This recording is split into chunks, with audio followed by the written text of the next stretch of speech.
ဟယ်လိုအားလုံးပဲမင်္ဂလာပါဖုန်းအိတ်ထိုးနီးလေးမျှဝေပေးလိုက်ပါတယ်ချီကိုတော့3 ply အသုံးပြုပေးထားပါတယ်တစ်လုံးဆိုရင်လောက်ပါတယ်အစိုက်က3 မီလီအသုံးပြုပေးထားပါတယ်ချုပ်အပ်တစ်ချောင်းလိုပါမယ်မှတ်ချိတ်လိုပါမယ်ပထမဦးဆုံးစလစ်နော့လေးလုပ်ပါမယ်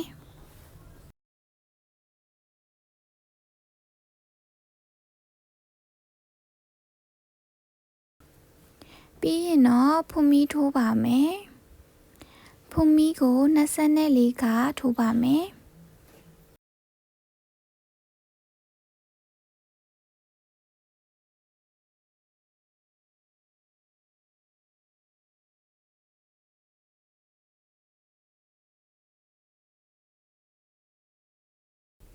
ဖုန်မီ24ခါထိုးလာခဲ့ပြီးပြီဆိုရင်တော့ချီထွက်နေတဲ့နေရာကနေယူမယ်1 2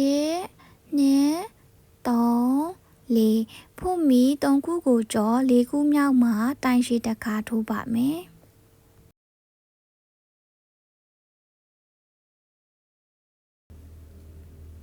ပြီးရင်တော့ဒီပထမတိုင်ရှိလေးပေါ်ကဖုန်မီလေးမှာမှတ်ချိတ်လေးနဲ့မှတ်ထားလိုက်ပါမယ်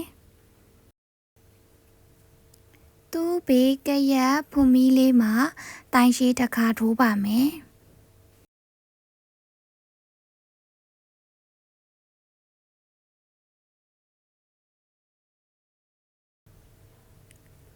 သူ့ဘေးကရက်ဖုန်မီလေးမှာတိုင်ရှိတစ်ခါထိုးပါမယ်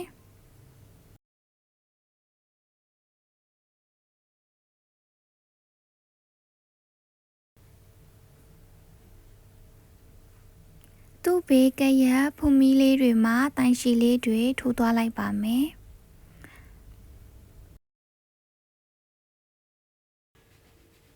နောက်ဆုံးကဖုန်မီတစ်ပေါက်ထဲမှာတိုင်ရှိ3ခါထိုးပါမယ်เนาะအဲ့ဒီတစ်ပေါက်ထဲမှာပဲတိုင်ရှိ3ခါထိုးရပါတယ်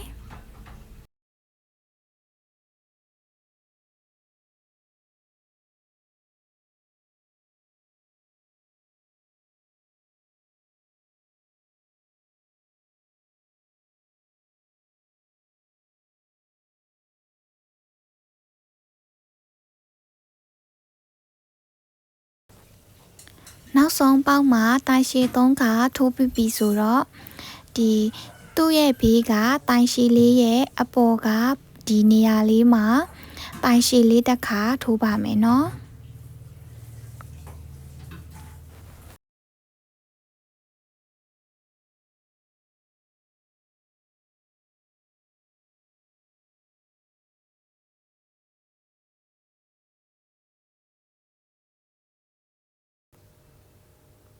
ပြီးရင်တော့သူ့ဘေးကဒီနေရာလေးမှာ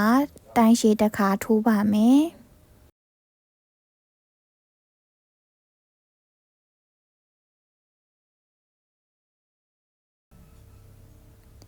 ပြီးရင်တော့သူ့ဘေးကရက်တိုင်ရှိလေးရဲ့အပေါ်ကဒီအမြောက်ပုံစံမျိုးလေးတဲ့ကိုအကလေးကိုထည့်လိုက်မယ်ပြီးရင်တော့တိုင်ရှိတစ်ခါထိုးပါရတယ်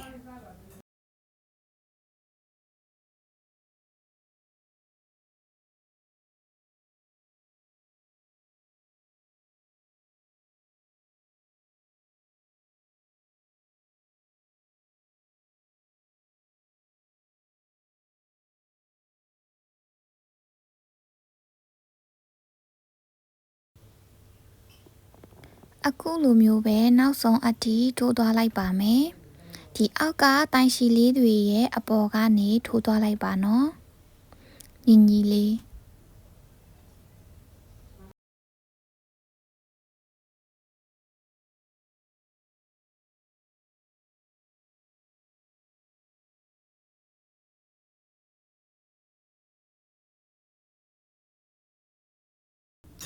နောက်ဆုံးတိုင်ရှိအထိထိုးလာခဲ့ပြီးပြီဆိုရင်တော့မှတ်ချိတ်လေးကိုဖြုတ်လိုက်ပါမယ်မှတ်ချိတ်ဖြုတ်လိုက်တဲ့ဖုန်မီလေးမှာရှက်ကော်လေးနဲ့ဆက်ပါမယ်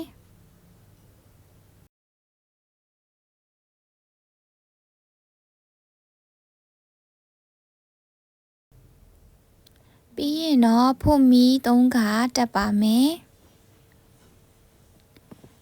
ခုနကရှက်ခေါ်ဆက်ခဲ့တဲ့ဖို့မီလေးမှာပဲတိုင်ရှည်2ခါထိုးပါမယ်နော်အဲ့ဒီတစ်ပေါက်ထဲမှာ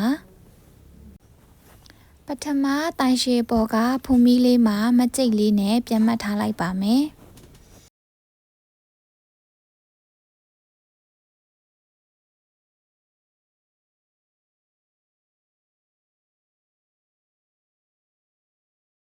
ပြီးရင်တော့သူ့ဘေးကရက်ဖို့မီကနေရီမယ်1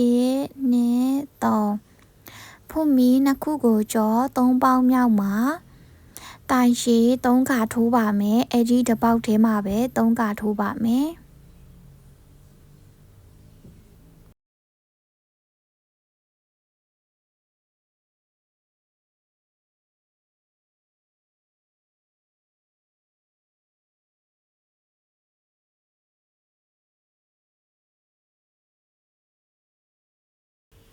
ပြီးရင်တော့သူ့ဘေးကရက်ဖို့မီကနေရီမယ်1 2 3ဖို့မီ2ခုကိုကြော3ပေါင်းမြောက်မှာ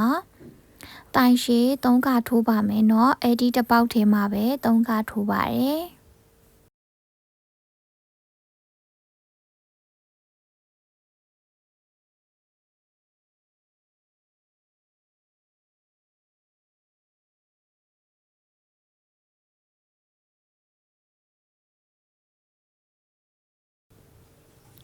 ပြီးရင်တော့1 2 3ဖို့မီ2ခုကိုကြော3ပေါင်းမြောက်မှာတိုင်ရှည်3ခါထိုးပါမယ်အဲ့ဒီတစ်ပေါက်ထဲမှာပဲ3ခါထိုးပါတယ်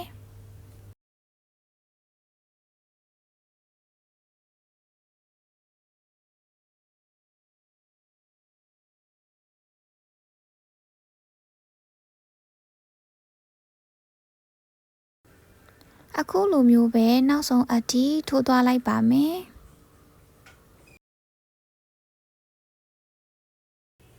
ပြီးရင်တော့မတ်ကျိတ်လေးကိုဖြုတ်လိုက်ပါမယ်မတ်ကျိတ်လေးဖြုတ်လိုက်တဲ့ဖုန်မီလေးမှာရှက်ကော်လေးနဲ့ဆက်ပါမယ်ပြီးရင်တော့ဖုန်မီ3ခုတက်ပါမယ်ဒီတစ်ခေါက်မှာတော့ပထမတစ်ခါလို့ရှက်ကော်နေရာမှာတိုင်ရှည်2ခါမထိုးတော့ဘဲနဲ့ဖုန်မီ2ခုကိုကြော3ပေါင်းမြောက်မှာတိုင်ရှည်လေး3ခါထိုးပါမယ်เนาะတစ်ပေါက်ထဲမှာပထမတိုင်ရှည်ပေါ်ကဖုန်မီလေးမှာမကြိတ်လေးနဲ့ပြန်မှတ်ထားလိုက်ပါမယ်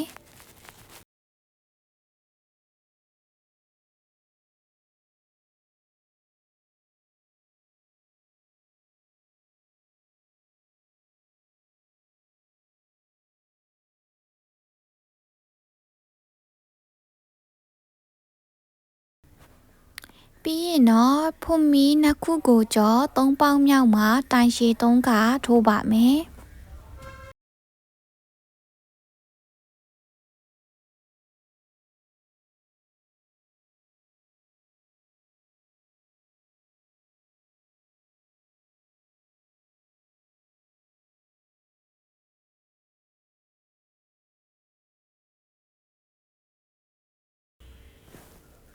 ဖုန်မီ2ခုကိုကြော3ပေါင်းမြောက်မှာတိုင်ရှည်3ခါထိုးပါမယ်တစ်ပေါက်ထဲမှာ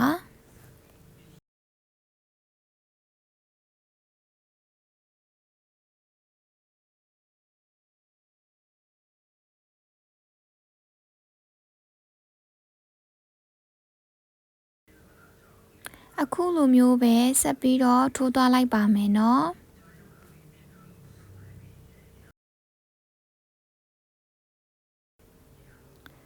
နောက်ဆုံးနေရာလေးမှာ1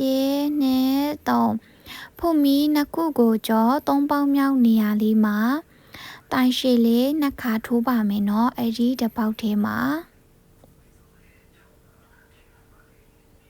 ဖုန်မီ3ခုတက်ခဲ့တဲ့နေရာလေးမှာပဲเนาะပြီးရင်တော့မတ်ကျိတ်လေးကိုဖြုတ်လိုက်ပါမယ်မတ်ကျိတ်လေးနေရာမှာရှက်ကော်လေးနဲ့ဆက်လိုက်ပါမယ်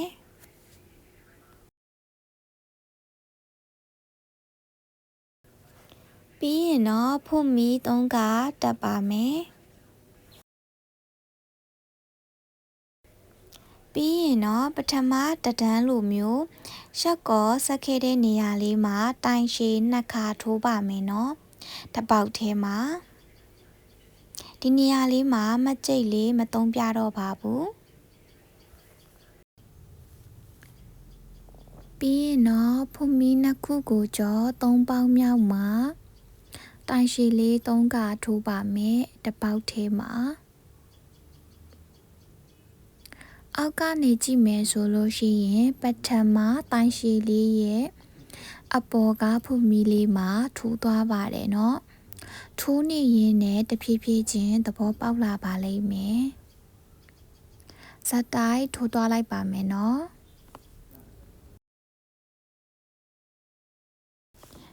မှတ်ကြိတ်လေးမမှတ်ထားတဲ့အခါဒုတိယမြောက်တိုင်ရှည်လေးရဲ့အပေါ်ကဖုန်မီလေးမှာရှက်ကော်လေးနဲ့ဆက်လိုက်ပါမယ်ကိုကမကျွမ်းကျင်ဘူးဆိုလို့ရှိရင်တော့မှတ်ကြိတ်လေးနဲ့မှတ်ပေါ်နော်ပြီးရင်တော့ဖုန်မီ3ခါထိုးပါမယ်ဒုတိယတဒန်းလိုမျိုးပဲဖုန်မီနှစ်ခုကိုကြော3ပေါက်မြောက်မှာတိုင်ရှည်3ခါထိုးပါမယ်တစ်ပေါက်ထဲမှာ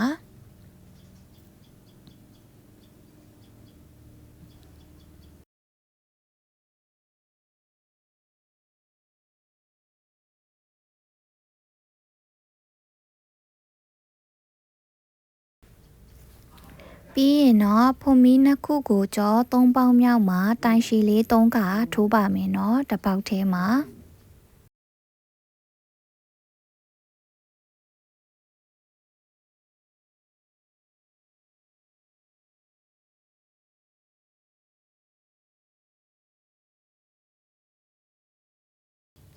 ပြီးရင်တော့ဆက်ထိုးသွားလိုက်ပါမယ်နောက်ဆုံးမှာ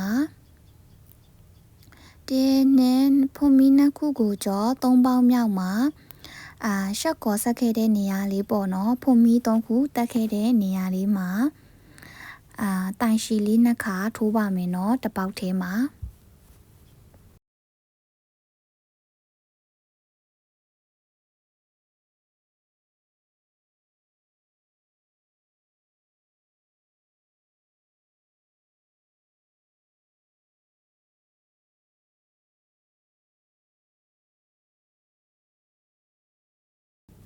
လေးတန်းထိုးပြပြီးပြီဆိုတော့အပေါ်ကိုဆက်ထိုးတက်လိုက်မယ်လို့မျှော်လင့်ပါတယ်ဆက်ထိုးသွားလိုက်ပါမယ်နော်ချောကတော့ဒီနေရာလေးမှာဖုန်းဆိုင်နည်းနည်းကြီးတာဖြစ်တဲ့အတွက်16ကြောင်ထိုးသွားလိုက်ပါတယ်ကို့ဖုန်းအရွယ်အစားအတိုင်းအကြောင်းရေကိုထိုးသွားလိုက်ပါနော်ဒီနေရာမှာတော့16ကြောင်ထိုးထားပါတယ်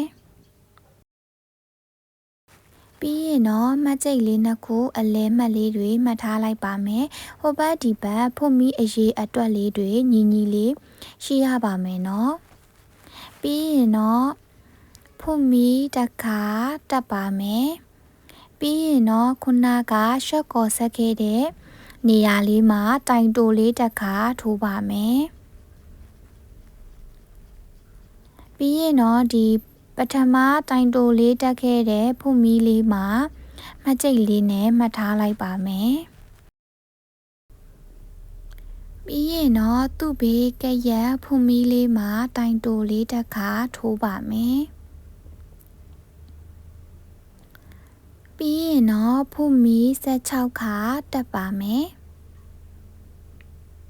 ကျဲသီးတက်ဖို့အတွက်အခုထိုးနေတာလေးပါဖုန်မီ16ခါထိုးသွားလိုက်ပါမယ်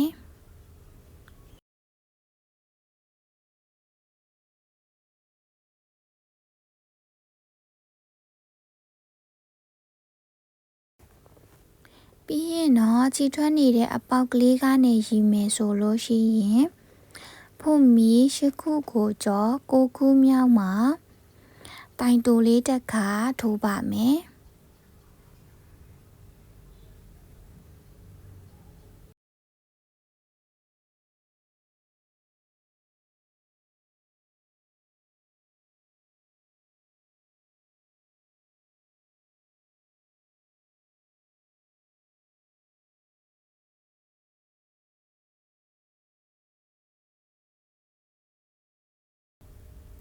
ပြီးရင်သူ့ဘေးကရက်ဖုန်မီလေးမှာတိုင်တိုလေးတစ်ခါ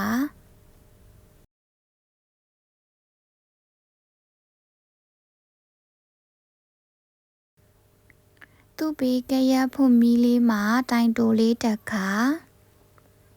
အခုလိုမျိုးပဲအဆုံးထိထိုးသွားလိုက်ပါမယ်နော်ဒီနေရာလေးထိပြီးရင်တော့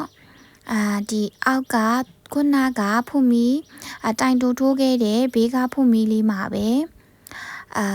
တိုင်တိုလေးတက်ခါထိုးသွားလိုက်ပါမယ်ဒီလိုမျိုးလေးအလဲနေရာလေးမှာနော်ထိုးလိုက်တာပါ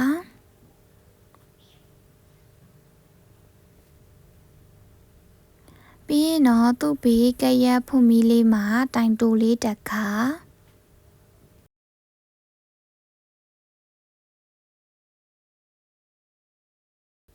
သူ့ဘေးကဖွမီလေးမှာတိုင်တိုလေးတက်ခါအခုလိုမျိုးပဲတိုင်တိုလေးတွေကိုဒီမှတ်ချိတ်အပြာလေးမရောက်ခင်အထိထိုးသွားလိုက်ပါမယ်နော်ပတ်လေး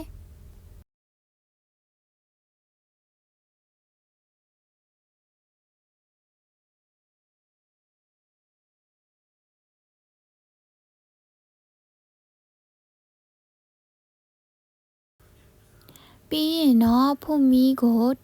180ထိုးပါမယ်နော်ကျိုးအတွက်ကပိုးရှိခြင်းနဲ့ဆိုလို့ရှိရင်200အထိထိုးလို့ရပါတယ်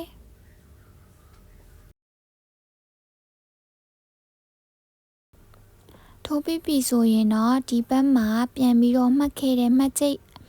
အဝါရောင်လေးရှိရပေါ့နော်အဲ့ဒီမှတ်ချိတ်အဝါလေးရဲ့အရှိကဖွမီလေးမှာအကလေးကိုထိုးလိုက်မယ်ပြီးလို့ရှိရင်တော့ရှက်ကော်လေးနဲ့ဆက်လိုက်ပါမယ်ပြီးရင်တော့မှတ်ချိတ်လေးကိုဖြုတ်လိုက်ပါမယ်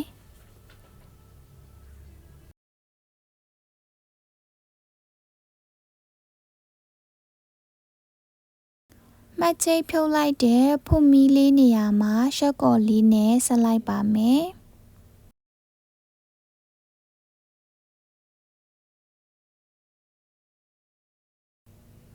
ပြီးရင်တော့ဒီကျိုးကဖွမီလေးမှာတိုင်တိုလေးတက်ခါထိုးပါမယ်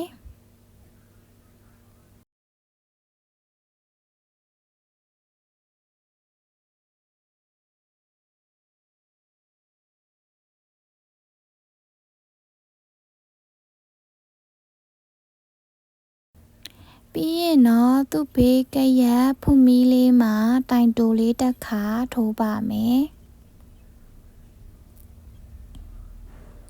ပြီးရင်တော့သူ့ဘေးကရဖွမီလေးမှာတိုင်တိုလေးတက်ခါထိုးပါမယ်ဒီလိုမျိုးလေးအဆုံးထိထိုးသွားလိုက်ပါမယ်ဒီလိုမျိုးအဆုံးထိရောက်လာပြီဆိုရင်တော့ဒီမှတ်ချိတ်အပြာလေးကိုဖြုတ်လိုက်ပါမယ်ဒီမှတ်ချိတ်မှတ်ခဲ့တဲ့ဖွမီလေးမှာရှက်ကော်လေးနဲ့ဆက်လိုက်ပါမယ်တိုင်တိုလေးတစ်ခါထိုးပါမယ်ရှက်ကော်နဲ့မဆက်ဘူးเนาะတိုင်တိုလေးတစ်ခါထိုး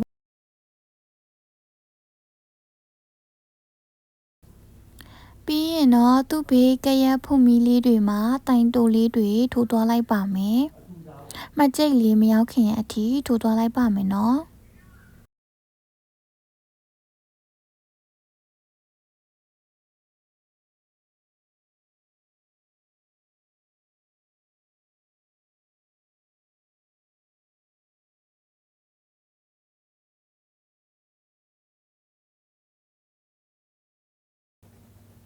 ပြီးရင်တော့မှတ်ချိတ်လေးကိုဖြုတ်ပြီးတော့ရှက်ကော်လေးနဲ့ဆက်လိုက်ပါမယ်ပြီးရင်တော့ဖွမီတစ်ခုထိုးပြီးတော့ကတ်ကြီးလေးနဲ့ညှက်လိုက်ပါမယ်เนาะ